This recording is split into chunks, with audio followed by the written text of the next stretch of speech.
नाशिक सिंहस्थ कुंभमेळ्याच्या अमृत स्नानाच्या तारखा जाहीर। 31 ऑक्टोबर 2026 पासून कुंभमेळा पर्वाला सुरुवात होणार। ममता बॅनर्जींनी पश्चिम बंगालला गुन्हेगारी बॉम्बस्फोट, हिंदूंवरील अत्याचारांचा बालेकिल्ला बनवलं। गृहमंत्री अमित शहांचा ममता बॅनर्जी यांच्यावर जोरदार हल्लाबोल। मुंबईतील कथित कोविड घोटाळ्यामध्ये कोणी पैसे खाल्ले हे जनतेसमोर यावं। आदित्य ठाकरेंनी चौकशीला सामोरं जावं, मंत्री शंभूराज देसाईंची मागणी। अमरावतीमध्ये राणाविरुद्ध खोडके वाद उफाळला। संजय खोडकेंनी एवढी दादागिरी करू नये, रवी राणांचा इशारा। तर रवी राणा मला नेहमीच धमकी देतात, पण माझा पराभव करण्याची त्यांच्या धमक नाही, खोडकेंचा पलटवार।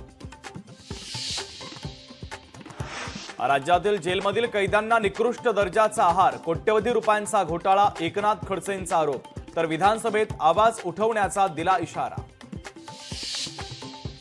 मैत्रिणीच्या मोबाईलमुळे निलेश चव्हाण पोलिसांच्या जाळ्यात। वैष्णवीच्या बाळाच्या लिसाण प्रकरणात निलेशच्या मैत्रिणीचा संबंध नाही, तपासानंतर पोलिसांची माहिती। मुलांना झेडपी शाळेमध्ये पाठवा, घरपट्टी माफ करा, सांगोला ग्रामपंचायतीचा स्तुत्य उपक्रम। झेडपी शाळा टिकवण्यासाठी ग्रामपंचायतीने राबवलं शारदा देवी अभियान।